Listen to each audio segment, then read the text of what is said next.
Linux Luddites, episode 72, for the 22nd of February, 2016.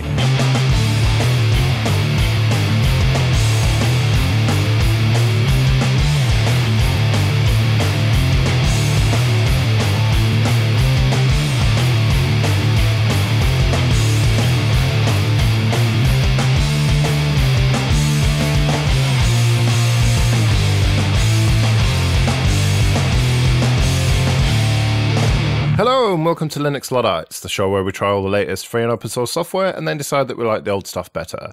I'm Joe. I'm Jesse. And I'm Paddy.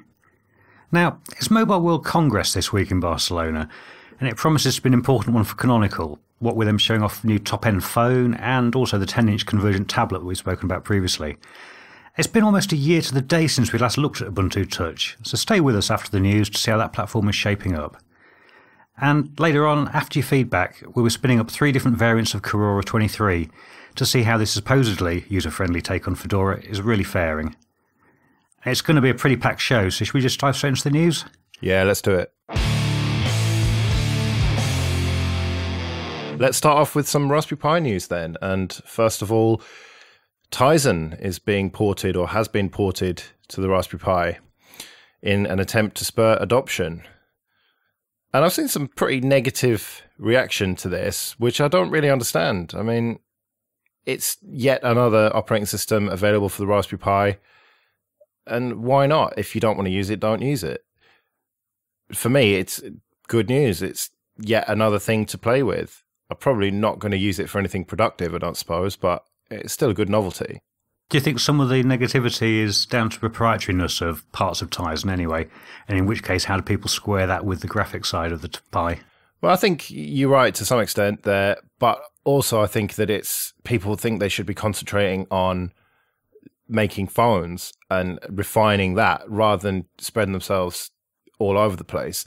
But Tizen was supposed to be spreading to the Internet of Things, wasn't it? And wearables and stuff like that. And the Raspberry Pi is a board that millions of people have got. And so it just makes sense to target it. Yeah, it seems to me like a bit of a no-brainer as well. Like you say, many people have Raspberry Pis. The people that have Raspberry Pis are likely to be tinkerers and hackers and just like yourself, Joe, would experiment with it and see what it's like. And maybe through word of mouth or through a good experience, get to know it and get to enjoy using it. So it just seems like one of those things that everyone has to be on the Raspberry Pi because they're so ubiquitous, and you would potentially get some benefit, i.e. people may well develop for it, or you just get to be more in the marketplace and you get reported on shows like ours. But Tizen's not the only new platform that's coming to the Pi, is it, Jesse? Yeah, absolutely. So there's been a lot of images to the Raspberry Pi, and the Raspberry Pi 1 had some issues where you weren't able to get lots and lots of different Linux distributions on it. It was basically Arch and Raspbian and a couple of others. Whereas the Raspberry Pi 2, because of the change in chipset, means that you're able to get a lot more. And while Arch is good for people who want to build something from the ground up based on Arch and want to make it bespoke to what they need, Manjaro, as we've discussed on the show previously, is a good example where they've taken Arch and made it easy and usable from the offset. And that's what's just been released. So there are 4 flavors of Manjaro for the Raspberry Pi. There's Core, which is basically the sort of desktop version with a few sensible apps installed. Server, Media, which has, I think, Kodi, and then Minimal, which is basically like having Arch. So I'm not really sure you need it, but there's the minimal version. I did look on their website and I didn't see the download for the media version, so I'm not sure if that's yet to come. But the project's still at alpha, so there's going to be some hiccups along the way. But I think it's good to see this, and I know you, Joe, have talked about Manjaro in the past and how it's a nice way of getting involved with Arch. Yeah, I really like Manjaro. When we looked at that and Antigos, and I didn't think much of the latter, but Manjaro is great. I have it on one of my machines. I haven't booted into it for a while. But it looks like a viable backup plan to me if I ever want to move away from a Debian-based system. I don't think I would want to use straight Arch, really, because Manjaro just makes it so easy, and the theming is nice out of the box, and everything seems to be sensibly set up, really. So I can almost never say enough good things about Manjaro. Well, Jesse mentioned that this is available for the Pi 2, and something else that is is a new version of Raspbian, and that's including an experimental OpenGL driver that's providing hardware acceleration without any proprietary blobs. Now, apparently it's only available for the Pi 2 because the amount of RAM it actually needs to run. So I guess owners of the original Pi or Pi Zero also are out of luck. Just thinking about that though, has anyone actually seen a Pi Zero in the wild recently? What, you're talking about the lack of availability still? Just slightly hinting at that, I guess, yeah. Anyway, this OpenGL driver is turned off by default, but it's pretty easily enabled from the command line.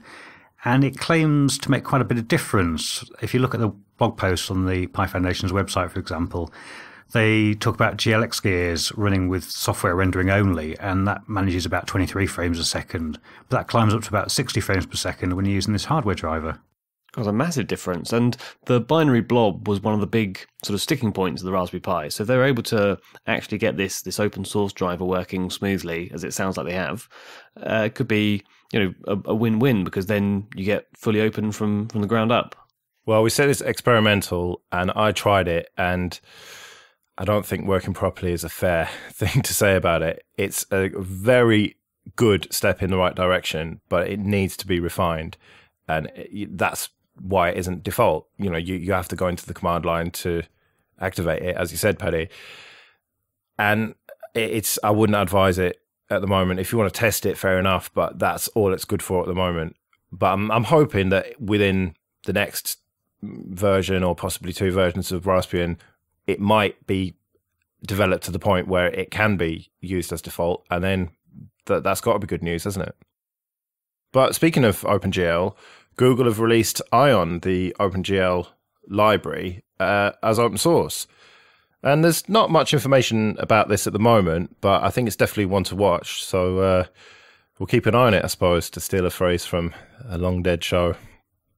Yeah, and sticking as we have been with OpenGL, there's a move to replace it, and its successor for OpenGL, as you'd recognise it on the PC, is called Vulkan. And the Kronos group have released the version 1 of the Vulkan API specification, which is, in theory, allows you to get close to the hardware, so it has better multi-threading and things. And there's been some issues with OpenGL, and they've basically taken the AMD open source drivers, the Mantle API, and sort of taken that as the base and stepped off of it. Now, oddly enough, this group, the Kronos group, have released some tests to show that you can prove conformance with their API, and NVIDIA, Intel, Imagination Technologies and Qualcomm have all shown they have drivers that pass, and for some reason AMD's didn't pass these tests. So despite the fact it's based on AMD's work, they didn't actually pass the tests that the Kronos group put forwards. But it's beneficial for us because it is also cross-platforms, whereas DirectX 12 is very much Microsoft only, and I believe Windows 10 only. Is that right, guys? I think so, yeah. This one is cross-platform, so it works on Linux and Windows and on phones and tablets and things like this. So it hopefully is going to be a real contender in the graphics stack. The question is, are developers of games going to move away from DirectX 12 that they know works well, at least on Windows, the major platform, to this new thing that might work, and if it does work, then it'll work on every platform? It seems like a gamble, but it's, I don't know, probably a gamble I would take, I think, because people seem to be moving away from traditional gaming into mobile gaming. And, if it can be truly cross-platform across mobile and desktops, then that seems the way to go. Yeah, absolutely. And it's got to come down to how fast you can get the frame rates, hasn't it? I remember back in the day when I'd load up XP and various old games, Half-Life and things, and I'd flick between DirectX 6 or something and the OpenGL and try and see which one was faster. And generally it was DirectX, but I think more recently, OpenGL's been sort of flagging, so it's good that they've cut it down and started from scratch with, as I say, not maybe from scratch, but with using the Mantle API and building on top of that. Well, sticking with cross-platform and graphics, I came across this thing called Samara.js library, and I've seen very little reporting about it, so I just thought I'd flag it up in case other people were interested but also hadn't come across it. This is really something for the mobile web developers that are listening. And it promises to make it possible to easily create native app-like interfaces for the mobile web. It provides facilities for things like animations and other effects that we're used to these days for actual native application interfaces. And although I'm not a JavaScript programmer, it does look pretty sweet. And it's also MIT licensed, so it should be able to be used in a wide variety of situations, I think. Yeah, there's a pretty impressive demo of it as well, isn't there? There is. It does look very native, I have to say, and I guess that's the key here. And if you look at the code behind what's happening and the demos on their website, it's very straightforward. So it looks like it's a nice drop-in thing for developers to all use without actually having to delve too far into any sort of graphics themselves. Well, let's move on and talk about the Linux Foundation, and they are scaling back. They're closing down all of their various things and concentrating just on the kernel. Oh, no. They're introducing Zephyr, which is an alternative to Linux, which seems a bit counterintuitive coming from the Linux Foundation. And what it is a tiny open source Internet of Things operating system, but it's a real-time OS, as opposed to Linux, which doesn't fare that well in situations where you need a real-time OS. And this is seriously small as well. It's scaled down even smaller than Linux can be.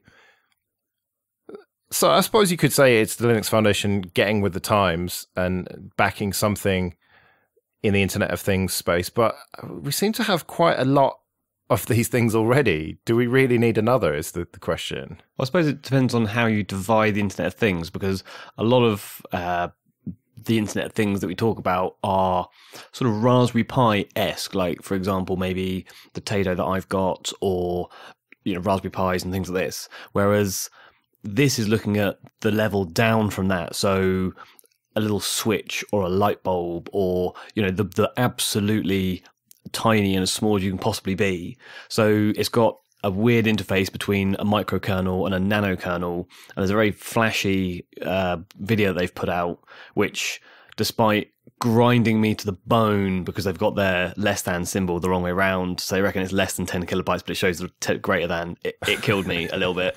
But apart from that, very classically Linux Foundation and very, very flash. But yeah, it's aimed at those smaller, like I say, sort of, I suppose, light bulbs and other little tiny devices like that. Well, in your intro, you mentioned there are quite a few of these, Joe, and this one does appear to be something that has been existing for a while, because it seems to be a rebadging of something that Wind River had thrown out there previously called Rocket. Wind River, obviously, very well known in this space, so it's not as if the Linux Foundation are trying to build something from scratch from the looks of things. I'll take it on your word that Wind River is known in this space. But I have heard of that Rocket operating system, so they've just seemed to have taken it and, like I say, built upon that and put a flashy video on it. Well, let's stay with small devices for a minute and talk about ARM. And we talk about their chips on the show quite a bit, but it's usually the A series, as those models, I guess, are typically found in things like mobile phones and on single-board computers. But ARM also produced the M and R series.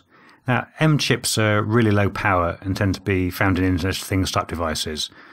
And the R series are used for real-time applications where things like robustness and speed of response are critical. And ARM just announced the Cortex R8, which promises to be twice as fast as the current R7.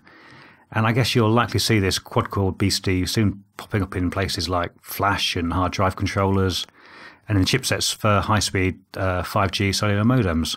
Yeah, so as you said, there's sort of A at the top, these real-time ARM chips, and then at the bottom you've got the M core processors, and that's one of the processors which is in our next item. There's a Kickstarter called OpenKey, and it's a two-factor authentication and password solution, their words, and it's a lot like a YubiKey, except that it has sort of 6 capacitive touch buttons on it, and so you can enter pins. So I got a YubiKey at Christmas, and I think it's fantastic for doing two-factor authentication, and the problem is that if I lose it and someone gets it, there's nothing to stop them from using it as I have been using it. It's got a single button on it that just is used for when you want to input the key into the box on the computer, or to use the NFC.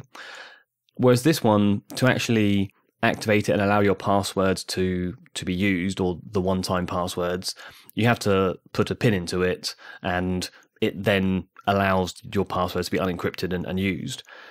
And the clever thing is that they've sort of gone a step further and they've allowed you to put 2 other passwords on there as well. So one will auto-format the device. If you get your PIN wrong 10 times, it'll auto-format the device. And the other PIN you can put in is sort of a plausible deniability. So you can have a second like user account in there with valid passwords and accounts, but all to very mundane kind of non-used accounts. So if you maybe have accounts that have access to emails and things which you don't want governments or whoever to look at, you can give them this alternative PIN and it'll log you into an email, but it'll just be very mundane things. So they've really thought about it, and I assume most people are familiar with the YubiKey, but if not, it's one of the absolutely tiny USB sticks that you can get, that sort of size. So they're really small, fit on the keyring. So this is a Kickstarter which is ongoing at the moment. Yeah, and unlike many that we've spoken about slightly disparagingly in the past, they were after a sensible amount of money. They only wanted $10,000 for this, so they were genuinely just trying to make a little production run of this. And they've achieved that already, and there's still, 25 days left to go on the Kickstarter?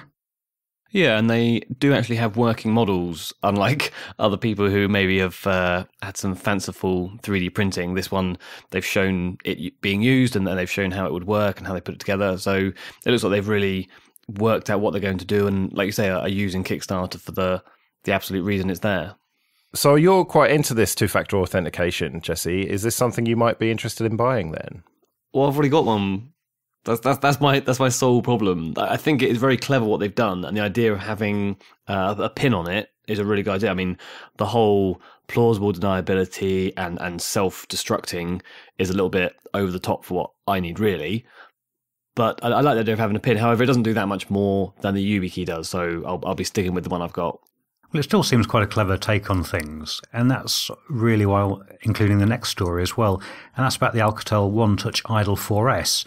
Now, the phone itself, I don't really care about whatsoever, but what they've done that's really clever, I think, is the packaging for that.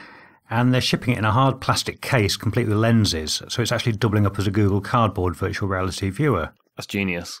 That's absolutely genius. I think the more of these that are out there, the better it is.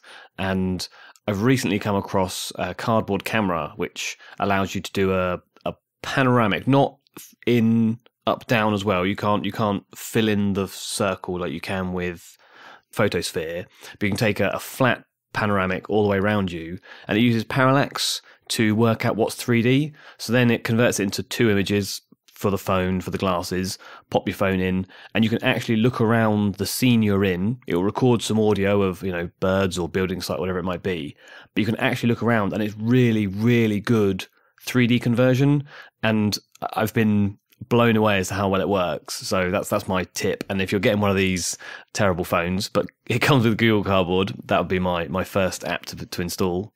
But we had an article last fortnight about how many Google Cardboards had been shipped and how popular they were. And I think it's a bit like the Raspberry Pi.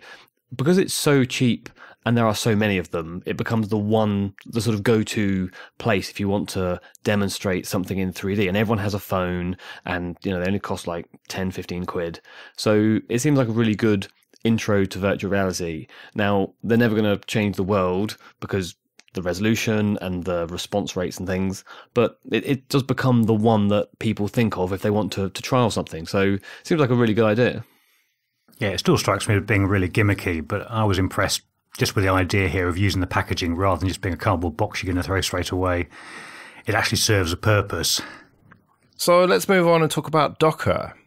Now, this has been floating around since the last time we recorded.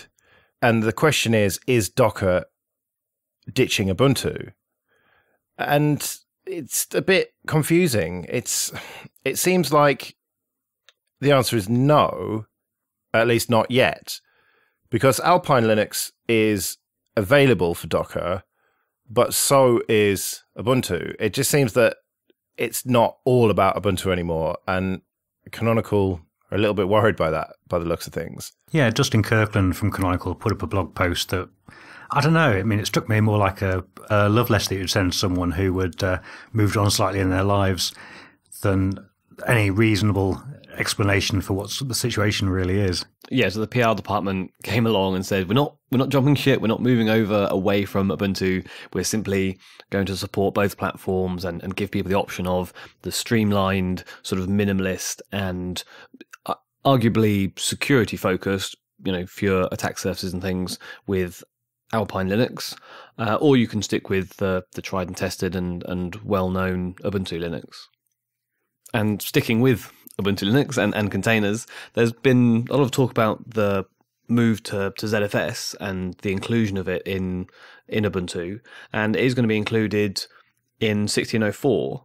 But isn't there a licensing issue here? Well, that depends who you talk to, of course. And again, returning to Dustin, he put up a blog post subsequently saying that Canonical's lawyers have looked at this and see absolutely no issue whatsoever. Not surprisingly, people like the Software Freedom Conservancy and our old friend Matthew Garrett disagree. I did like the end of that blog post, and he said, because we've looked at it and we know we're right, we're not going to talk about it anymore unless you have a technical thing you want to talk about. It was like, let's not question it, believe us, and move away. Yeah, fingers in the ears, la, la, la, la, la, that sort of thing. Yeah, it does seem a bit like that. But it seems odd that ZFS is a very important part of the reason that people use FreeBSD and BSD generally. And the whole argument as to not to use it has been this point about licensing. And I wonder whether maybe no one's sort of looked at it, or people have looked. It just seems very odd that suddenly everything is okay. Well, I guess if Conservancy do feel strongly about this and Canonical do carry on going down this route, then they'll be in court fairly shortly. Yeah, I guess so. I guess that's the way it's going to go. Well, as that is an unknown, why don't you tell us something that we do know about Paddy? Well, this should have been the security story of the fortnight, really, the glibc bug. And it wasn't. And instead we've had wall-to-wall coverage of Apple phones and why they should be able to be unlocked or not be able to be unlocked. So the bug itself is your typical buffer overflow one, which it seems that any half-decent C programmer insists on including in every single application they write. And it affects DNS resolution, which is obviously quite a major thing because an awful lot of applications, including some applications you wouldn't necessarily think of, rely on this within glibc. But what struck me really is how downplayed this has been. And I guess partly that's because we don't actually know at the moment what the impact of this particular bug is. And a link to an article I'll put in the show notes will reflect that reasonably well. But the other thing is, there seems to be a deliberate effort to play this down as far as I can see. I mean, it's not been given a name or a fancy logo. And there's been very little reporting on this other than when it first happened, even though in that case it was on outlets like the BBC. Yeah, I was going to pick up on the name and the fancy logo, because this was found by a Red Hat employee and also at the same time by Google employees. And from the reporting I've seen, they've done this independently, realised they were both trying to fix the same problem and sort of came together and produced a fix. Now, neither of those are interested in having fancy little quippy type names and having a little graphic to make sure that people know what they're talking about. They're keen on making sure their code isn't vulnerable. And I wonder whether it's because it's not got this name that people haven't picked it up, and it doesn't have that sort of easy chattable, is that a word? I'm going with it anyway, chattable kind of nature.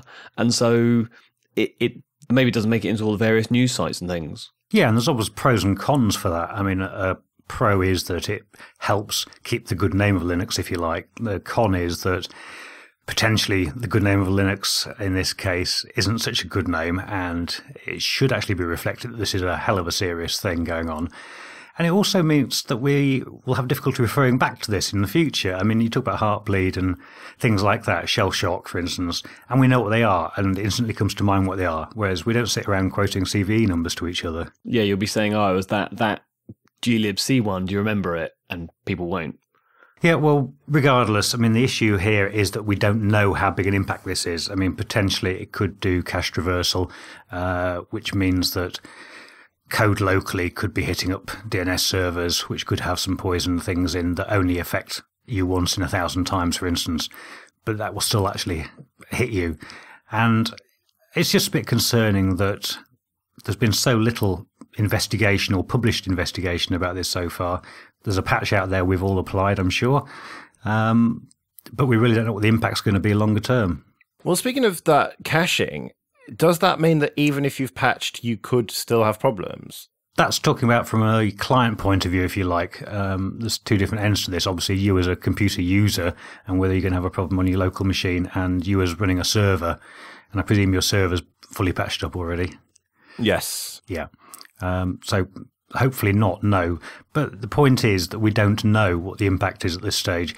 But with so many moving parts out there and so much of our infrastructure depending on basic services like DNS, and it includes a lot of applications you think wouldn't necessarily depend on it, we just don't know where we are.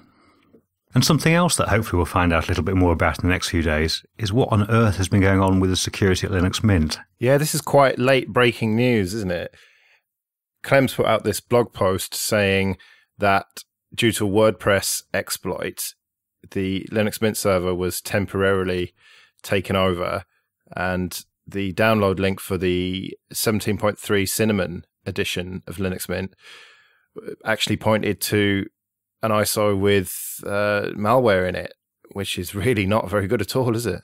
Yeah, so before anyone's absolutely paranoid or worried about this only affects people who have downloaded the Cinnamon, as I say, 17.3, but only on the day of the 20th of February. So if you're running Mint, then you'll be fine. If you've downloaded it and that was the day you downloaded it and have installed it, there's some advice on the website about uninstalling and obviously formatting and getting a proper ISO and reinstalling.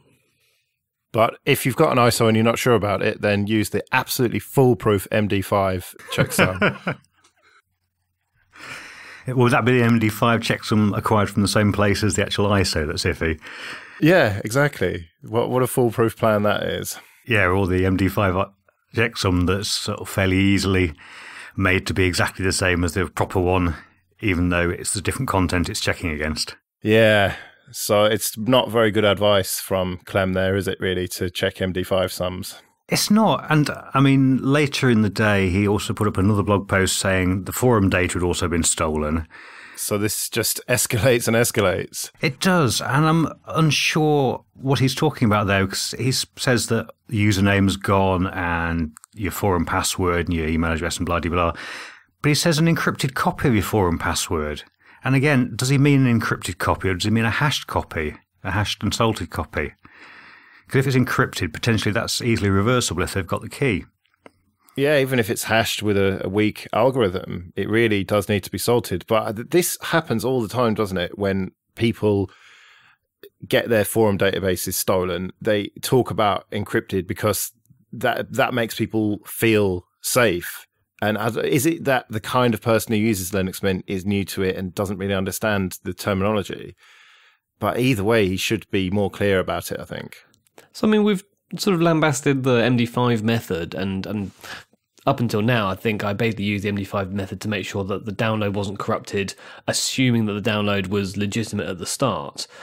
But what we're saying here is that because MD5 is easily crackable, you can, well, maybe not crackable, but you can certainly make a matching MD5, or if they had access to the website, change it to the one of the ISO that they've produced.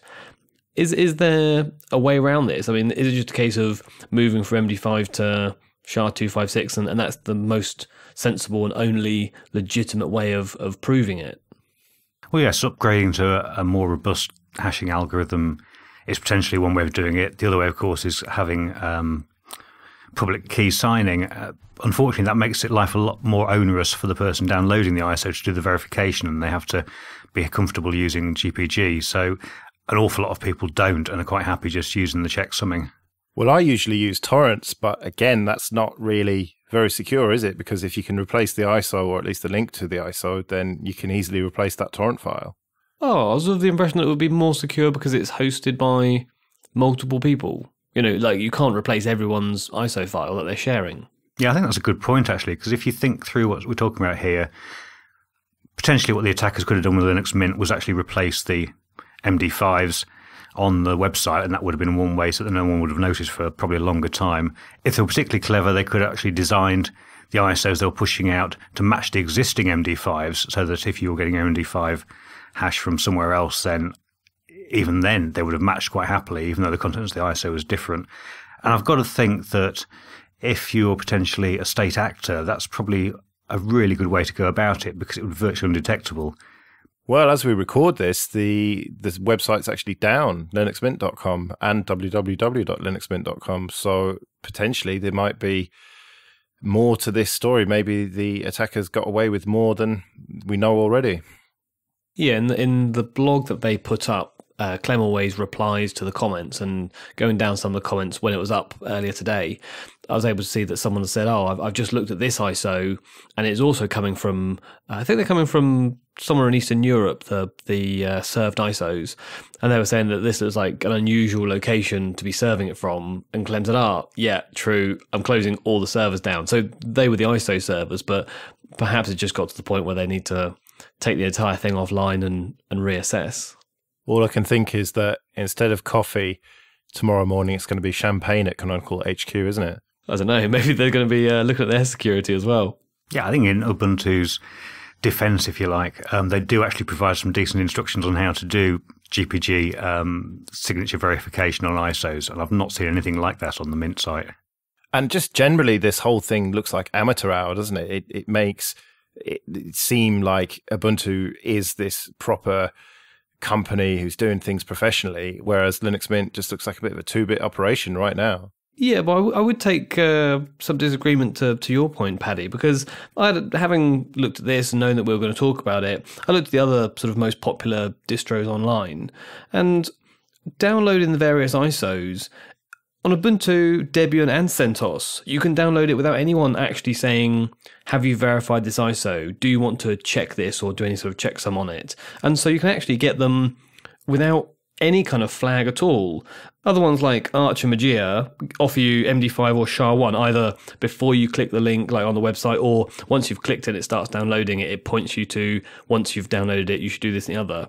And it's only OpenSUSE and Fedora who offer SHA-256, and that's sort of in your face as you're downloading it. So, I'm sure you can go to Debian or Ubuntu or CentOS and find this information like you're saying, Paddy, but it's not really served up like in your face as you're doing the actual download. And I think people aren't going to hunt around and try and find it, especially if, that they're newbies and they're using Ubuntu because it's the one that's been recommended. So perhaps Ubuntu could do something to make it a little bit more obvious. Yeah, I agree with you. People don't put it in front of your face. In fact, the only site I can think of that does so is Tails, which we were talking about last time.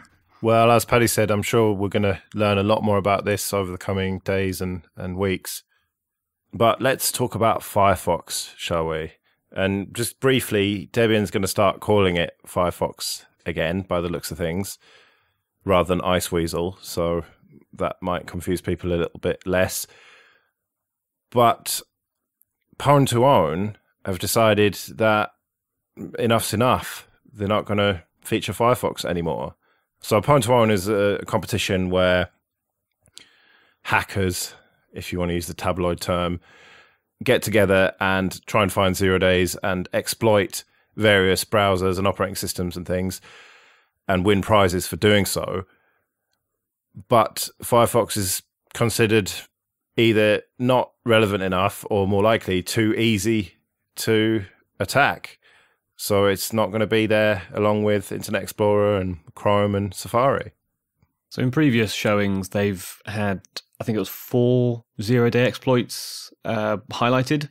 And one of the reasons for this is that Firefox doesn't have a sandboxing. So when Chrome was made, it has sandboxing. So even if you exploit the browser, you often can't get into the main operating system itself. But because for the way that Firefox is made and its old code base, it's just fundamentally different. And so that, I think, really puts it at a disadvantage. And I don't know whether it's that or, like you say, whether it's the fact that it's just not seen as a viable sort of alternative to the major players, and it's not worth, they don't want to put every single browser in, and if it's not got more than 5% of users, then it's just seen as small fry, which is not a great place to be if you're Firefox. Well, bringing the news to a slightly more UK-centric sort of few topics, it looks like the UK government are trying to bring in age verification on adult sites, sites with adult content and things. And the way they're going to impose this by law is that, well, not the actual verification, but the way in which they're going to try and make everyone sign up to it is that if you don't have this age verification on your site, you will have the funding to your site cut. So whether that be the advertisers or people who are paying to have their video and content on the site, which is just into this whole question of, how are they going to do this and how you're going to do it in a way which isn't simply put in your date of birth, because that's fairly easy to navigate around. And anything more than that is going to be very difficult to actually implement in a way that's fair and quick and easy. Yeah, and we've talked about this on the show before, and I mean, they're tentatively proposing things like associating your account with a mobile phone number. So you actually have to have a mobile phone, and obviously at some stage that'll have been verified that you're of a certain age and what have you. But doesn't this, just as we discussed previously, open up a huge new avenue for the government to keep tabs on you?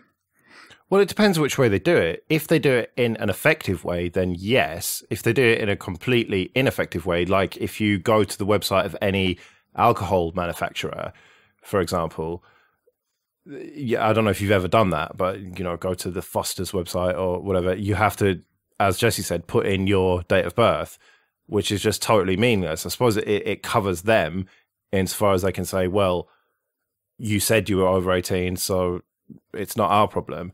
But if it is more, like you say, Paddy, having to associate it with a phone or having to register, then it is very much an invasion of privacy. It would have to be effective, because the whole purpose behind this is that they're having a general crackdown on sort of vulnerability of children and children who are being affected at a young age by pornography and things. They've got a paper out, and it goes through some of the stats. So, for example, 1 in 5 under 18s have accessed porn on the internet, and 13% of children between 6 and 14 have accessed it within a month. And they're just trying to say that, children who are under 18 sometimes aren't aware of what they're looking at, and it can affect them negatively. So if you're actually trying to do something about the problem they've highlighted, you've got to put it into practice in a way which is genuinely effective. Otherwise, if it's that sort of select your age from a list, it doesn't take a genius to select an age which is old enough to get into the site, and that doesn't really therefore start countering, and you'll probably end up with the same number of stats that I've just read out. So it seems difficult to implement, and I don't really see how it's going to be done in a way that is effective. However, a similar system is used in Germany, and I think they use that select your age type thing, and maybe that deters the very youngest and not so switched on children. It's a tricky subject though, because obviously a lot of us feel strongly about our online rights.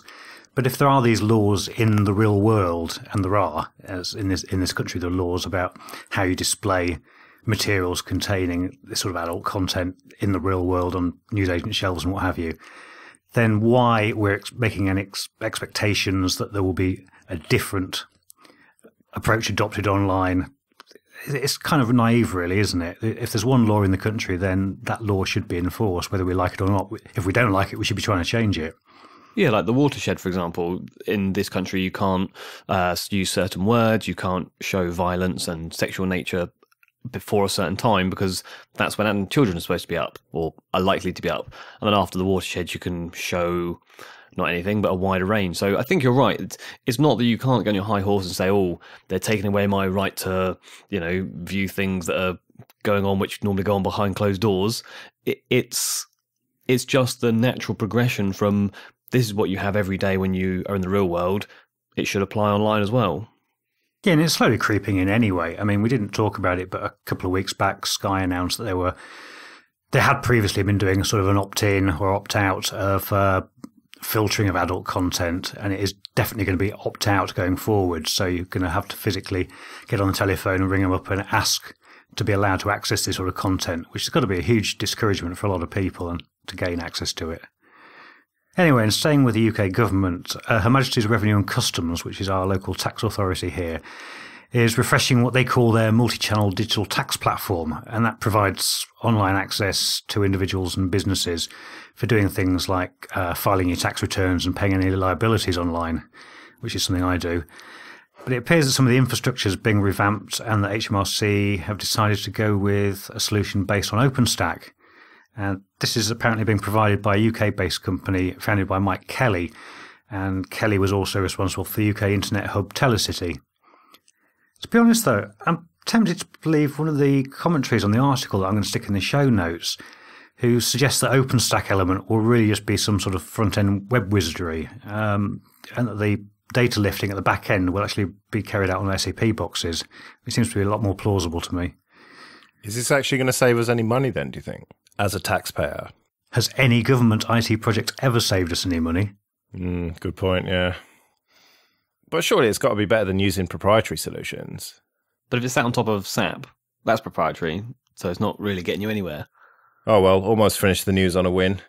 But let's move on and talk about Ubuntu and convergence. So as Paddy said at the top of the show, it's almost exactly a year since we looked at Ubuntu Touch, and that was when the first Ubuntu phone was coming out. And so we thought we'd catch up with where it is, and it seemed like an especially good time because of this announcement of the BQ tablet that we talked about last time with convergence, and also the Meizu Pro 5 Ubuntu edition, which is a very beefy octa-core phone with all sorts of features on it. We've all got a Nexus 7, and that is one of the primary development platforms for Ubuntu Touch in terms of if you actually want to get your hands on it without splashing out on new hardware. A lot of people have got Nexus 7s. I've also got a Nexus 4 that I've been trying it out on, but let's just, I suppose, concentrate mostly on the Nexus 7. So to start with then, how has it changed since we last looked at it? Well, the first thing is convergence, which actually, as Popey explained to me, is not one thing. Convergence is a number of things together. But let's start with the fact that if you plug a mouse in, suddenly you have Windows and minimize and maximize buttons on the wrong side. Yeah, it takes any of the running apps that are full screen when you use it as a tablet, and as you say, Windows them, and you can either use your finger on the screen to move them around using the title bar, or use a mouse or what have you. And it isn't quite, I suppose, the sort of convergent story, because using a mouse on a tablet is not sort of an ideal way of using a tablet. You might as well use your finger on the touchscreen. But you can also plug it into a TV using a slim port adapter. That's necessary because the Nexus 7 doesn't use the MHL connectors. And then you can have it on your TV, and the whole screen of the tablet changes to a touchpad with click to touch and 2 fingers for swiping and things. And that's the sort of, like you say, the more convergent story. I'm interested to know what it was that Popey said about it being a collection of things. What are the 2 or 3 things that come together to make the convergent story, if we're going to use all the buzzwords? Well, what he said was that it is windowing, it is external displays and peripherals, but it's also about applications that will scale from the phone to the tablet to the laptop to the big desktop screen. And it's all those things working together that is the definition of convergence. So not one particular bit of it. You need it all to work together. Yeah, I've seen videos on Google Plus of, I think it was a video application, and it had the sort of, obviously when you use a phone, it's generally in portrait mode. So they had it sort of shortened in portrait. When you switch it to a tablet, you had maybe a menu on the left-hand side and then the bulk of the video on the right-hand side. And then when you move it into the full desktop type mode, it would then have extra features and things that would pop up as you scaled it, which I used a couple of applications on here and plugged the mouse in and unplugged the mouse, and they basically went from full screen tablet to fairly similar but windowed. Were there any applications you saw which had that sort of change in look and functionality when you plugged the mouse in? Not really. It just seemed to stick it in a window, basically. It did so very efficiently, though, I have to say. I was quite pleasantly surprised at how effective plugging a mouse or a mouse and keyboard or just a keyboard in change things. I mean, if you just want text input, you plug a keyboard in and you get text input rather than having to use the on-screen keyboard. And as you've said already, both of you, stick a mouse in and things suddenly appear in windowed mode. And that transition was very fast and effective for me, no matter what I was doing. Yeah, I found the transition back and forth. You know, you unplug it and suddenly it's a smooth transition back to just tablet mode. And that's something that in the earlier builds of Ubuntu Touch, they hadn't got quite right, but they seem to have concentrated quite a lot on that for obvious reasons. That's something that's very important. And you're right, it's working pretty well now. Yeah, speaking of the different versions, you can flash either the stable version onto the tablet. There's a developer version. I think there's a third one that I didn't look at. But when I had the stable one on there, I tried to connect my Bluetooth keyboard because in order to use this slim port adapter, it only outputs video. You can't actually plug any USB devices in there. And that's how I was doing it. I was putting an OTG cable in and then plugging a mouse into that. So I had to have a Bluetooth keyboard so that I could actually play around with it connected to the monitor. And with the standard sort of, I suppose stable is the wrong term if they're still developing it massively, but the what they term stable image, the Bluetooth didn't really work and I was a bit disappointed. However, moving to the developer preview, it connected quite easily and very effectively. And this whole sort of chat is because of the timing, and it works out very nicely for me because I've been trying to work out if I can use a tablet to connect to an ad hoc network for various other projects. And I've been having real problems with Android and other versions of Ubuntu. The previous one that was the full desktop didn't work.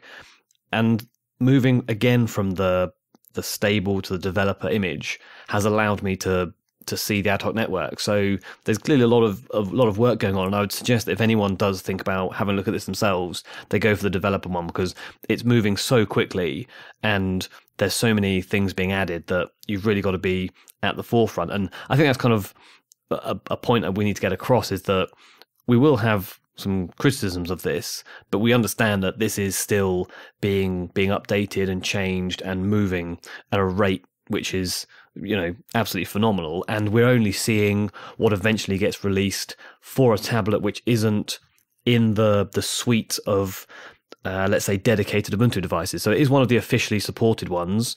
So you don't have to get like any kind of weird third-party port and sort of hack together. It is being released by Ubuntu, but it's not one of the ones that's coming from one of their manufacturers like the BQ and Meizu, which obviously I think are being worked on more in-house and probably have more features and more up-to-date than what we're seeing. Yeah, and I guess in the interest of posterity, for anyone listening to this show in the future, we've all been looking at OTA 9, and Jesse's also talking about the developer version there.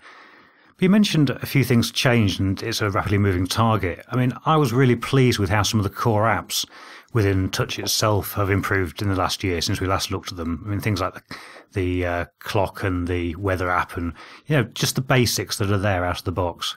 Yeah, they have. And having used Ubuntu for sort of, well, I've only just switched off of Unity, but having used Unity for the past year or so, I really got used to having that left-hand bar with just the icons of running applications or your favorite pinned applications.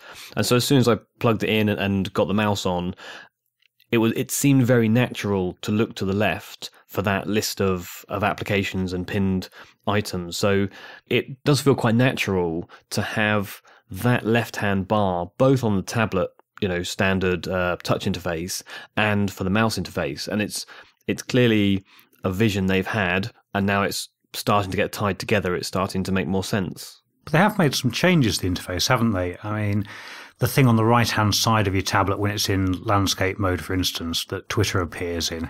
Yeah, this kind of side-by-side mode, which isn't that effective on an Nexus 7 or a 7-inch screen, but I can see it being more useful on this BQ tablet, the 10-inch one.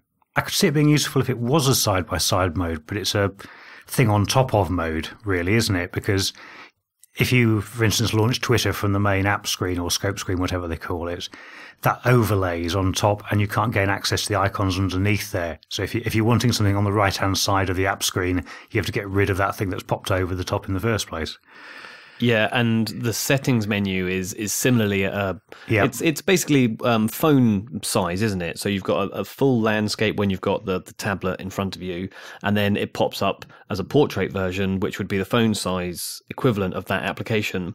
And annoyingly, the system settings pop up like that. So, like you say, you can't sort of close it without actually closing the full app. You can't go back and back and back, and it automatically disappears.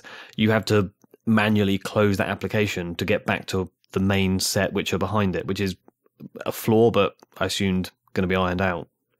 Yeah, as Joe said, if it was side by side, I think it'd be quite an effective use of screen real estate. But while we're talking about how things are laid out, can we talk about screen rotation? Jezra's favourite subject, it seems. Yeah, a Nexus 7 makes sense to use in portrait mode almost all of the time, unless you are watching a video. And some apps will rotate nicely and work well, like the file manager, for example.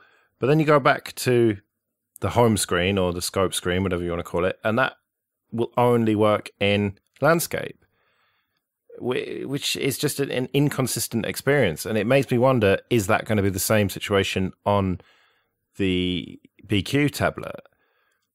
Because you can hack it, you can get into the command line and sudo nano the relevant file and do a reboot, and then it's sorted.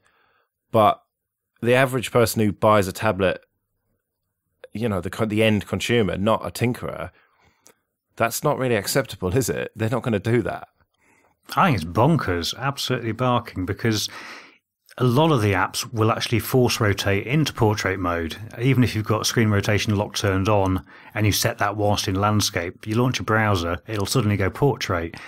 And why it really matters in this operating system is because so much is done from swiping from the edge of the screen, and which edge that is depends on which way around the screen's rotated. Yeah, absolutely. You don't really want a moving target, do you? You want to know this long edge, while I have it in landscape, is the back or the full set of open applications edge, and the top edge is what the top is. So yeah, it gets a little bit confusing. I suppose the question I wanted to ask you was how do you see it now that we've had a little tinker with convergence of maybe not every piece is in place, but I've not had a mouse on a tablet and had Windows work as smoothly as this. How do you see the whole convergent piece? Are you changing your mind or having different thoughts about it? You know, where are we? I think I'm in the same position that I've always been in, and that is, if it was done properly, then I'd be in favour of it. But because it still feels like a work in progress, it's just not ready, and therefore it's not a useful thing to me. But that's the thing with open source. If Apple had been developing this, or Microsoft, then we wouldn't have these images to flash onto devices like the Nexus 7. You just end up with finished products that would probably work perfectly. Maybe less so in the Microsoft case. But Ubuntu, being an open source operating system and project, means that there is no disguising this rocky development road. And so I wonder how fair it is to criticize it, because although it is an officially supported device, it's still for developers and tinkerers like us, it's not a consumer product, is it? In terms of this convergence stuff. Once that BQ tablet comes out, that has to be perfect. That has to make it flawless. Otherwise, it's just going to look really, really bad for them. Whereas if things don't work 100% on Nexus 7, then to me that's acceptable, because the whole point of it is to test it and find the bugs and iron them out. Yeah, it'd be good if they did, though. I mean, last time I looked at this, it was a year ago, and at the time, closing the cover on a Nexus 7 didn't activate the sensor in question, so the screen stayed on. That still happens today. I mean, these are simple little paper cuts that someone ought to have sorted out by now. But I take your point. I mean, another way of looking at it, though, is that say, Android open source project, that's developed completely behind closed doors and then just thrown over the wall, and Canonical could be adopting that approach. Now, they don't seem to be.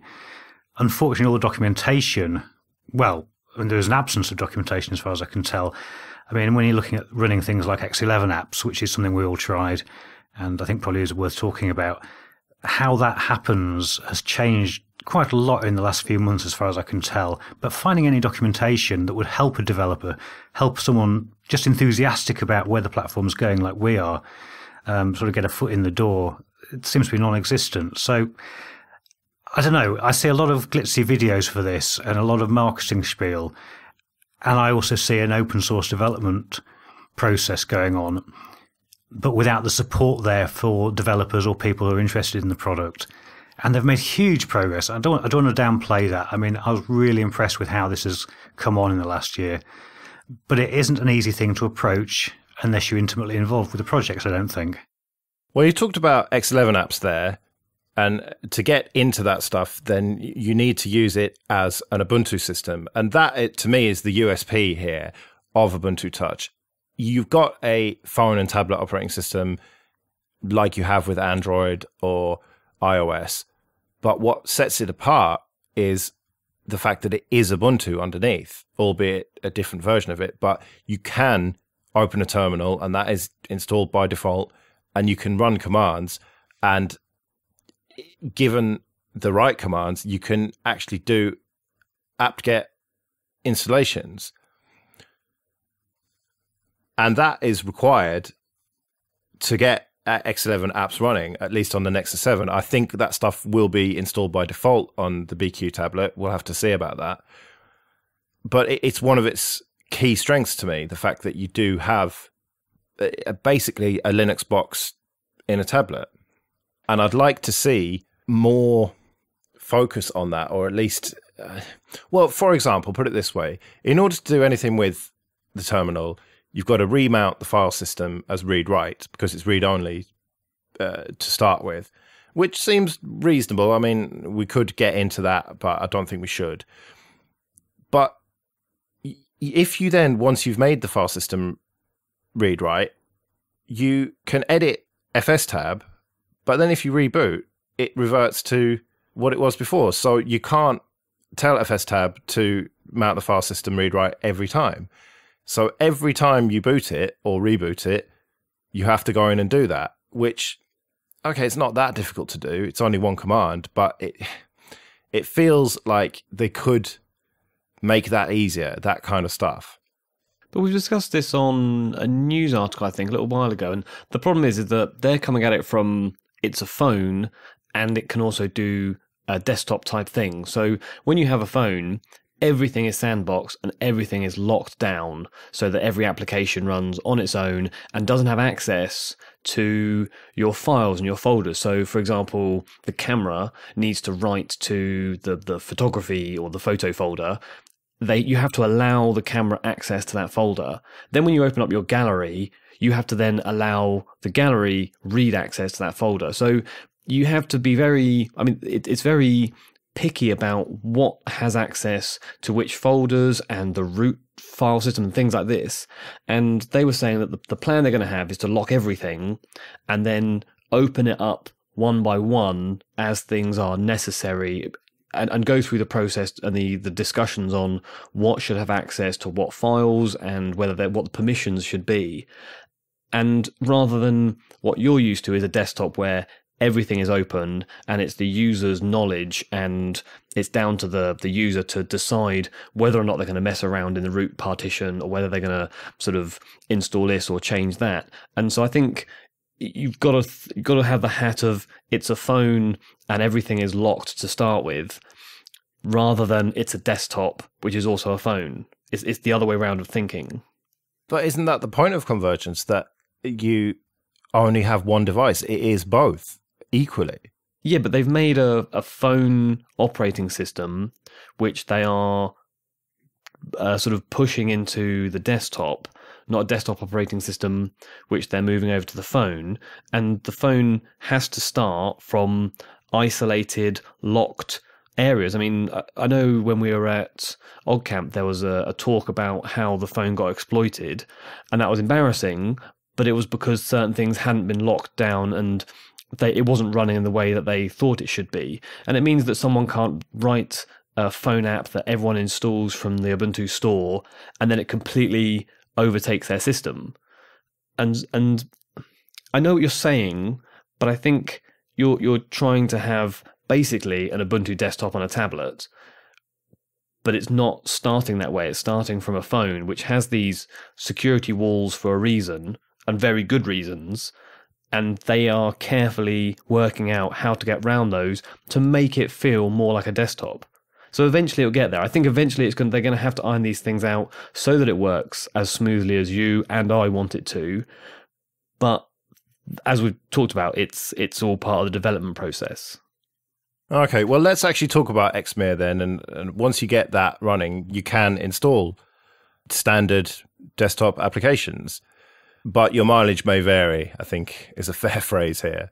Yeah, I mean, firstly, I installed LeafPad as a fairly sort of lightweight application that has very few dependencies. I think we all installed the Chromium browser. And once I installed both of those, I couldn't even do an update because it had run out of memory. So clearly the way the file system's set up, they've got a very, very, very small partition for you to actually install applications to. But again, that will change. So it didn't really help my testing when I had to keep on uninstalling something just to reinstall another test item. Well, once I actually got some X11 apps running, like Firefox and AbiWord, I was going to do LibreOffice, but I didn't have enough space, as you've said there, Jesse. It didn't work very well. It was there, but it wasn't full screen, and the on-screen keyboard wouldn't work with it because I was just using a mouse. So it seemed a bit ropey to me. It kind of half worked, and it suddenly made me realize, right, this is why Mir is not default in Ubuntu yet, as they had planned previously, because Xmere just is not there yet. And it makes me very worried for them for the BQ tablet. I don't know, could it be that it's just a graphics driver problem in this particular ROM on this particular device, and have they ironed that out? Or is it a problem with Xmere? And maybe they have solved those problems for that one particular tablet, the BQ one that's coming out. But in terms of the desktop on loads of different hardware, it's just clear to me why X is still default for Ubuntu on the desktop. Yeah, I think a fair bit of your complaint there isn't necessarily justified, though. I mean, you talk about things not being fully windowed on Nexus 7. I mean, partly that was a font issue, as far as I could see, that the scaling wasn't right. And if you went in and tweaked the font scaling within your settings, then you could make, obviously, the windows appropriate size. So I guess a lot of these things could be tweaked on a application-by-application basis to actually end up with the desired results. And maybe that's exactly what they are doing for the tablet. Well, I'm not sure what your takeaway is going to be from this, guys, but I just wanted to place on record again how impressed I am with the amount of work that has gone into this so far. And I can see that it's going to get to the stage fairly shortly, the next few months, that we all expected it to be at and hoped it would get to eventually. The question then, of course, is whether convergent devices in this form is something that the public is clamouring for, and I'm still very unsure about that. I think the public implies everyone, and I think that your skepticism is justified, Paddy. I don't think the general public are going to be interested. I think there are going to be a lot of technology enthusiasts, not even necessarily open source ones, who will be excited by this idea. And so I think that it has legs to some extent, but not the mass market adoption that they hope. I guess my view on the sort of the whole convergent story is a tablet is not going to be useful because I don't carry a tablet outside of my house. But a phone would be better. It would be useful to have a full desktop when I'm at someone else's house or wherever I may be. And even if it's just because I've got, as you're saying, a full Ubuntu desktop that I can do whatever I like and how I know how to use on me. You know, whereas with Android, you're always limited. You can't install everything you want. It would be nice to be able to do everything you can do on a computer, on a phone. But I just don't think that it's going to be something that you can rock up to someone's house and say, oh, check me out, I've got a computer in my pocket, because people don't have Bluetooth devices or adapters or HDMIs and things like this. And so I feel the practicalities will simply get in the way. And unless you're going from your office to your home and you have a setup that you can plug it into and use, that's the only real sort of time that's going to be useful. But I don't know that many people who use Ubuntu at work. So I feel that the general practicalities will be its downfall. Well, this is definitely something we're going to come back to over the coming months. And as the various devices come out and get reviewed, no doubt we'll have some opinions on it. Maybe in another year we can put it on our Nexus 7s if there's a ROM available still and see how far it's progressed. On to the feedback then. And first of all, a huge thanks to Robert Forster and Matthew Vaughan for your PayPal donations, very much appreciated, and of course to all our monthly supporters.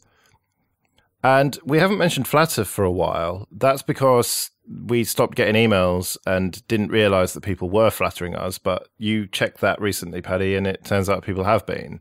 They have, yes. Linus, and it is another Linus who runs the Flatter service, has been making some fairly major changes at the back end, and a lot of the notifications have gone away that we used to get. So I've got no idea who has been flattering us, but people have. So thank you very much to you all, and please keep it coming. It's a great alternative to PayPal if you don't like giving that particular entity your funds. Yeah, very much appreciated.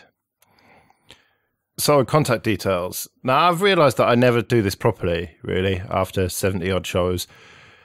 You can email us at show@linuxluddites.com, or you can find us on Twitter, which is just @LinuxLuddites.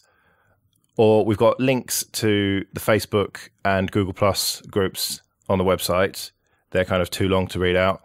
Or you can leave a comment under each post on the WordPress article for each episode. Yeah, I think I prefer it where you just blur your way through that bit. So last fortnight we talked about Tails, and Topikissa got in touch to say Tails actually has a built-in updater which can update the whole system in place if the changes between various versions are not too radical, and if you have enough RAM on the machine you're running on. The check for new versions is made automatically on login and can also be launched manually from the command line. The update does need reboot, but otherwise I've found it to be reasonably quick. So this was in response to the fact that we were sort of floundering as to how Tails updated and whether it did, or whether you need to keep on getting the ISOs from the website. So thanks for clearing that up, and it sounds like you can just keep on plugging it in and keeping it up to date when it boots. Yeah, and Morton got in touch on the same topic and said, I do not know if it still works like it used to, but a live distro with persistence would be able to download updates, but when you booted it, it would still start up the original image and then apply the updates to the live image in a sort of diff style. So when you had an older live distro, it would be increasingly heavy as it had to run all of the updates, app customizations, and whatever else you dropped into the persistent file. Now, I'm not sure if Tails does this in that manner, Morton. I'm still of the view that they probably want you to download a brand new ISO every few weeks. Yeah, they certainly don't make it easy to do it any other way, do they? I'm just trying to think about other live installs that I've done, but I've never really had one that I've stuck around with for very long. I generally make them, even if I sort of mess around with a persistent version, I make them use them for what I was doing and maybe get bored or just fully install the distro. So I've never had an old live USB with persistence to know whether or not it gets slower over time. Also in the feedback, I just wanted to give a sort of a shout out to Sean Champ, who's been messaging us on Facebook for the last few shows, and his posts are interesting. Yeah, his posts are interesting. I haven't been able to cut them down to a sort of section or item which fits in with the rest of the feedback. But thanks very much, Sean, for your feedback. Yeah, we do actually read everything everyone sends to us on any of the various different platforms that Joe mentioned. So if you don't get a shout out, don't worry. We've still read it and we're still pondering what you've actually written into us. Anyway, moving on to Office formats, and Will got in touch and said, is achieving full DocX compatibility something that LibreOffice can reasonably do? I thought Microsoft changed the standard just often enough that LibreOffice could never easily catch up. But then Morton countered that with, the standard has a defined specification, and he linked to it on Wikipedia, but Microsoft seemed to add their own special sauce, so to speak. it has often been commented that they do not live up to the standard themselves. At one point, I remember LibreOffice was tested and found to follow the specs more closely than MS Office. And the counter back from Will, sorry about the odd back and forth, but it was an interesting little chit-chat. Will said, so the result is that we should distinguish between Microsoft's published standards and the format that Microsoft Office programs actually output. LibreOffice can follow the published format exactly, but users will judge them based on how well they match what Microsoft Office actually puts out. And I think that does basically sort of get to the crux of the problem. While Microsoft might have a standard and while LibreOffice could follow it incredibly well, if I can't open a doc format in LibreOffice, save it and reopen it in Word, and it look exactly as I expect, that's the bit at which it fails. And it's an impossible target for LibreOffice to hit if Microsoft are not following their own standard. It seems pretty unfair, but that may well be the world we live in. Right, that'll do it for the feedback then. Let's move on and talk about Korora. Now, we get accused of talking about Fedora on every show. We just won't shut up about it. But we're going to just do it again this time. But not straight Fedora, we're going to talk about Korora. And in this case, Korora 23, which is based on Fedora 23. Released 3 months after Fedora came out, which you have put in the notes, Paddy, a mere 3 months, I suspect, with a hint of sarcasm there. Just a little, but I mean, in fairness, it's not their fault. I mean, one of the whole points of Korora is that it's got things like RPM Fusion there out of the box, and the RPM Fusion guys seem to have had some problem with their infrastructure, which slowed down getting things up to date for Fedora 23. So, yeah, it's hard to know where to point the finger, but it's here now. And Fedora's hardly known for hitting its deadlines that it's set itself. So maybe the Korora people are sat around waiting for it to actually drop. Sorry. Positive notes. Okay, so we decided to try out a different desktop each. I got Cinnamon, Jesse got KDE, and Paddy, you got Mate. And in order to download the various flavors of it, you have to deal with quite a nice website. You do, and I wish a lot of other distributions would take inspiration from this, because you just select the version of the OS you want, whether it's 64-bit or 32, the desktop environment that you particularly want to download, and click a button and you're away and running. So there's not thousands of little hidden links with various different versions available, and it makes the whole process really painless. Yeah, the only the part that I think needs to be explained a bit more clearly, no offense, Paddy, is that those options are all drop-down tabs. So normally you'd have this huge list, like you're saying, of with all the different names and types. And this one, it's just a drop-down for the version, a drop-down for the architecture, and then a little image of the various desktop environments. So it makes it a lot more smooth for the download. Yes, sorry if I didn't make that clear. I was trying to actually sell it as a good feature, and because of that, sorry if that wasn't clear. I mean, the thing that did strike me straight away, though, once I began my download, was how large the ISO I was getting was going to end up. I don't know about you guys, because I was running the Mate one, but I can't imagine yours had smaller amounts of software installed. But it was over 2 gigabytes. Yeah, no, I didn't notice this when I downloaded it, because I think I just set it to download and then did something else and didn't even look at the size, and then DD'd it. Probably was doing something else while I did that. But it was when I was installing it, I thought, this is taking an awfully long time.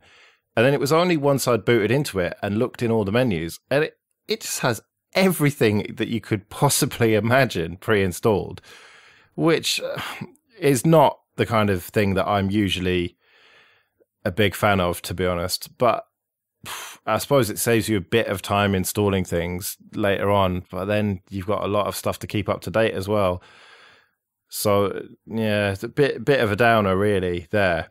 Before we get into anything positive then, another slight downer I noticed was that neither the live or the installed version seemed to be VirtualBox aware, which I think is slightly an iffy decision, as so many people like trying out distros in a virtual machine before they decide on whether they're going to do a full-blown install or not. No, I very rarely do that, so I just went for straight bare metal, but that's not very good either, is it? Yeah. So do you have to move from a VirtualBox install to the hardware install, Paddy? Yeah, I always spin things up in a VirtualBox first, just to have a very quick look before it goes anywhere near real hardware. But I obviously did install this on hardware. And so for the actual install, it uses the much talked about Anaconda installer, which I know has had some updates recently, and I didn't actually find it that nail-pullingly bad. Now, I found that as well. Is it just because I've installed Fedora enough using the Anaconda installer to just get used to it? Or is it less horrible than it used to be? Oh, it's definitely less horrible. It basically, whereas the Ubiquity installer is quite a linear format, and so you walk along this path and you go next once you've filled in the various pages, the Anaconda installer gives you basically 4 sections which need to be filled in, and once you fill each one in, it gives you a little tick box to say, you've done this one, you've done that one. So there's the time and location, setting up your network, partitioning the disks, which was a bit iffy. I mean, it wasn't as clear as it should have been, but once you've got it done, it was all there. And then selecting your keyboard layout. And it's only when you then move on, it then has some more linear options. So for example, whilst it's installing, you select what your user is going to be and set a password, set a root password and things like this. And that is definitely the first time that I've seen that set up on an installer. So they must have improved the Anaconda since the last time we've looked at a Fedora-based distro. I'm not totally convinced on that score, though, gents. I mean, this seemed like the same horrible Anaconda install that we've seen before. I mean, it's got all sorts of annoying things. You mentioned the non-linearity there. I mean, the done buttons are in the wrong place. They're up in the left-hand corner rather than down the bottom right. And it's annoying that it asks you to set up networking during the install process if you haven't got it set up already, but then promptly forgets about that as soon as you do your first boot and have to re-enter your wireless password. The install dialog, I thought, looked a bit scruffy as the left-hand side of the window of Anaconda, which has normally got a Fedora logo in it, hasn't got anything in it at all. So it just looks like a badly sized or misshapen window with a big blue bit on the left-hand side. And the disk partitioning, I guess if you're installing as the sole operating system, it's fine.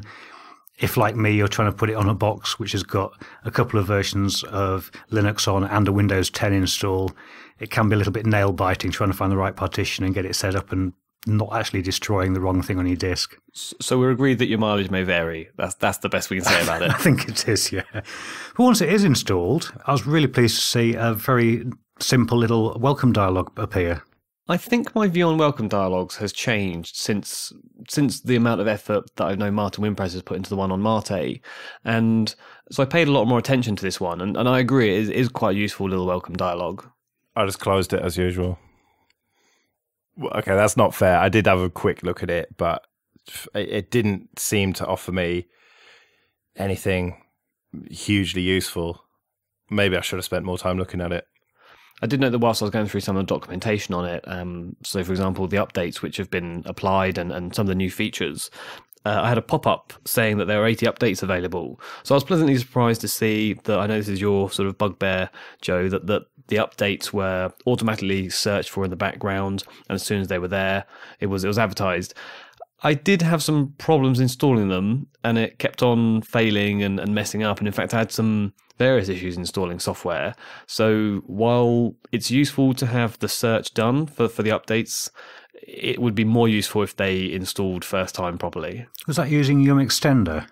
I'm not sure what it was using in the GUI, so I went to the terminal and did a Yum update, and it straight away says Yum is deprecated, use DNF, which is odd because I looked at it's been a while since I've used Yum, so I looked on the Fedora page as to what the various commands were for, updating and upgrading and installing.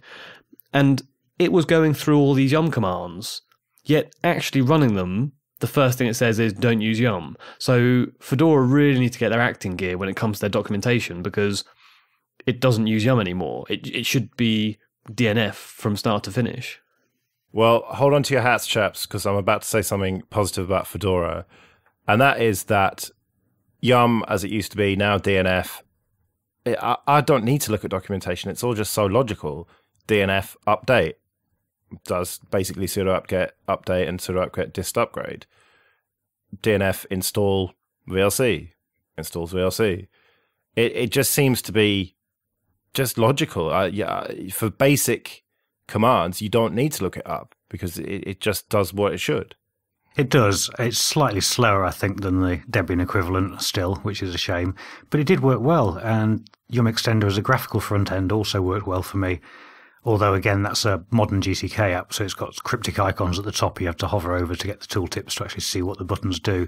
While we're talking about installing software, I guess we talked about repos, because that's really one of the key selling points of Korora as opposed to Fedora itself. And certainly in the Mate version, I had the base Fedora and Fedora Update repos enabled, one for Google Chrome, a separate one for Korora, RPM Fusion free, non-free and testing.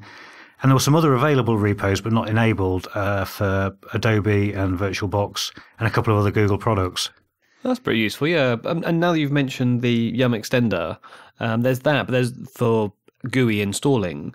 There's that, and there's also Appa, which is the sort of software center. And I wasn't really sure which one I should be using of those two, but I didn't delve down to look at what repos are enabled. But it is useful that they've got all those, especially the non-free repos. Oh, you freedom hater, you. But yeah, let's be honest, from a pragmatic point of view, this is just so much easier than Fedora, so much easier than having to add those non-free repos manually. And for me, this is pretty much how I want Fedora to be. I mean, I had a Cinnamon desktop, which is nice. Okay, I had to move the panel from the top to the bottom, which you don't have to do in the Cinnamon spin of Fedora. But that's easy enough now because Cinnamon's come a long way. So I had a nice, sensible desktop. I had too much software installed, which, I'd like to see that slimmed down significantly. But everything that I wanted was there. I had VLC installed already, and so I could play media. It just seemed to be just ready to go out of the box. No hassle required. Just do your security updates and get going. And okay, the big issue I have is this software bloat. There's too much there. But apart from that, this is a great distro as far as I'm concerned. This is what Fedora should be like. Okay, I'm just going to preempt some feedback. I love how you complain that there's too much software, yet when VLC is installed, that's acceptable. Well, yeah, they should just be the right applications, all the ones that I use in every distro, please. Yeah, too much if it's anything more than exactly what you want. Yeah. Well, no, I don't mind things like VLC not being available out of the box as long as I can easily install them. And if it was just a case of DNF, install VLC, done, then that'd be fine. And, well, I mean, things like Chrome for you, Paddy, something that we've talked about at length, whether I'm going to start using it or not. But you use that as your standard default browser. Was that easy to install? It was, yes, absolutely. As I say, the actual repo was enabled out of the box, which made it just a case of grabbing it. But I don't remember it having multiple applications installed that did the same thing. I know we've looked at other distributions, and there has been like 15 graphics applications, 4 different web browsers, and you think, we'll just pick one. And while this had a lot of things installed, would you argue that it had many applications, but each one had a unique purpose? I think that's reasonably fair to say. But a lot of them are fairly niche things, like Inkscape. Like, who's going to use that? Only people who are into vector graphics, Fair enough, yeah, fair enough. Can I just pick up on the VLC thing, though? Because I think from the sound of it, we all had very similar sets of software installed. So I did have VLC out of the box on the Mate version. I also had Audacious, though, which was the default audio player. And VLC was, I think, as far as I remember, the default video player. I'm just sort of bringing that up because although VLC is quite happy to play MP3s out of the box, Audacious wasn't, which struck me as being really weird because the whole point of Korora is to have all this sort of nasty non-free stuff pre-installed and set up for you. And for it to be capable of doing so but not with a default audio player seemed really weird. Well, I didn't try anything other than VLC. But did you try and get the codecs installed, Paddy? Did it prompt you or anything? Yeah, it prompted and failed to install them. The usual story. Yeah, absolutely. Linux. Yeah, but I mean, there's things like Flash wasn't there either. Now, I know we don't like Flash very much, but for a sort of turnkey, this will play all your nasty proprietary stuff distro, I was expecting it to be there. I think that these days it's a reasonable thing to do to not have Flash installed out of the box. If it's available and easy to install, I think that's enough these days. Well, we introed this by saying that we each looked at a different spin, basically based on the desktop environment, and I ended up with KDE. And I do quite like the KDE Plasma 5. I think it's quite a fresh look. And from the limited experience I have, my impression was that it's quite a standard install as well. It's got the very pastel-y colours, like the wallpaper and things, were all, I think, straight out of the box. So there was nothing that was actually stand out about the desktop that made it unique, or at least to my slightly untrained KDE eye. Was there anything that you guys noticed about yours that was maybe a bit more niche from Korora? No, mine was fairly standard Mate, to be honest. I mean, they suggest on the website it comes with Mint menu as the default, but it doesn't. It just uses the standard Mate menu set up with applications, places, and system tabs. Slightly non-standard desktop, though. It uses Plank as a slide-out dock on the left-hand side, which is there to give access to commonly used applications, very much like in Ubuntu. Which was also in the Cinnamon version, but I never used it, and it's set to auto-hide, so it was just pretty much staying out of the way most of the time for me. Oh, no, there was no Plank on the KDE version. Oh, that's interesting that they did that on the two GTK ones, but not on KDE. Interesting. Yeah, I had a few other little tweaks I noticed. Things like auto-changing wallpaper was set up by default. There was good support for accessibility, I thought, there, including an on-screen keyboard being available. But of course, my favourite bugbear of modern distros also, which is the Numix icons. I wondered how long it would take you to mention that. I quite like Numix icons. I know you've got this like real beef with them, but to me, I think they look fine. You know, just whatever. They're not. I find it very difficult to have a strong opinion about icons. I know we're trying to avoid reviewing the desktop environment, but I did want to point out one thing that I noticed on KDE that I thought was actually very useful. A lot of desktop environments nowadays have a searchable settings menu, and generally what you do is you type it in and it refines the icons or delves within those icons to submenus and shows you just the areas where your search term might be, whether it be accessibility or internet options or something like this. The difference that I saw with KDE, which I quite liked, was that it would just grey out the ones which weren't relevant. So rather than removing them so you didn't see them and squash, if you will, the icons to be just the ones which are relevant, it just greyed out the ones which weren't, which meant that you learnt where that icon was in the grid. So next time you go there, because with Android, I search for something in the settings menu and I never know where that is. And the reason I search for it is because I hate the settings in Android and I don't understand them. I'll just hold my hands up to be ignorant. But with this, you would learn, oh, that's where the mouse settings are, or that's where the audio or the resolution settings are, because you would learn where in the grid it was. I thought it was a nice little touch. And I think it's better than removing the ones that aren't relevant because you never learn. So moving away from the desktop environment and back to Korora itself, they have written a proprietary driver manager called Farlap, and it's not something that's in Fedora. It's been written by the project, and this is their first sort of preview of it. And it's quite slick, and it divides things down into input devices, graphics, network, sound, and other. And it's the kind of place that you'd go if you have, you want the latest proprietary NVIDIA drivers or what have you, or maybe your network comes with open source, or you can select proprietary. So it just makes it that bit easier to move from the fully free and open source Fedora type install to, I know we're not saying it's right for everyone, but you may want these niceties of having some of the proprietary drivers. And so maybe this will get used in other distros or will just be refined. But even at this technical preview stage, I thought it worked really well. Yeah, I must say, as someone of a certain age, when I saw that, I did a double take because Farlap to me is a DOS extender back in the day.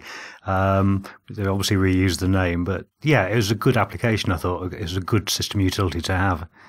Oh, and if I could just round off one other thing is they have in their roadmap, they're looking at a thing called Canvas, which will save system settings. So you basically set up a Korora sort of user and you save your system settings to the cloud or the Korora server. And it means that when you're associating those settings with that account, you could maybe install Korora on another computer, log in, and it would recognize what applications you want installed, what your settings are, what your wallpaper is, what your network is, and pull those back down. And it means that you can actually very easily keep on installing this or updating this and having a desktop that you recognize quite easily without having to go through the laborious process of reinstalling everything from scratch. So I thought it was quite a nice idea, and we'll see how that goes. Yeah, and of course, historically, people have seen Korora as a way to make Fedora more usable out of the box. But you've mentioned a couple of things there, Jesse, that show the extra value they're adding to the project as opposed to just enabling some repos like RPM Fusion and what have you. I mean, what was your general view, both of you, on Korora as a product, if you like? I mean, as a distro, is it above and beyond Fedora? Is it something that you'd take in preference to Fedora and adding stuff yourselves? Definitely, I would take this in preference to Fedora. And that was how I was going to try and wrap this up. I was going to ask you both whether you could see yourself using this. And the honest answer from me is, well, if Debian, Ubuntu, and the flavors of that, and Manjaro went away, disappeared overnight, then definitely. So basically, no, but kind of it's in my queue of fallbacks, if that makes any sense. I could use this day to day. I would prefer to use an Ubuntu-based system because it's just what I'm used to. And I also really like Manjaro. But yes, I think that it has added enough value to stand alone. And when this exists, I don't see why anyone would install Fedora, pretty much. Unless you want a really bare-bones system to start with. Well, bare bones and freedom-loving, I guess. I had some real problems that I've not really covered on installing and updating software, and I found it a little bit grinding. It is better than Fedora, but it's not on my list of fallbacks. Yeah, I've got to say the thing that really occurred to me was I was actually fairly underwhelmed by Korora, and I was reflecting on that and trying to think why that was the case. And it's not because there's anything wrong with Korora, because there isn't, and I too would use it in preference to Fedora and think it's a perfectly fine distro. But everything just kind of worked, and I think our expectations these days are so much higher than they used to be, and that really gives you a feeling of how far Linux desktops come in the last decade or so, and that's just a massively positive thing. Indeed it is. And with that then, we're coming to the end of another Linux Luddites. You can email us at show@linuxluddites.com, or find us on Twitter or at the Google Plus and Facebook communities, or leave a comment on the website. Thanks for joining me, Paddy and Jesse, and thanks to everyone for listening. We'll see you again in 2 weeks for more Linux news, reviews, comment, and generally being grumpy. Goodbye, everybody. Bye all. See you later.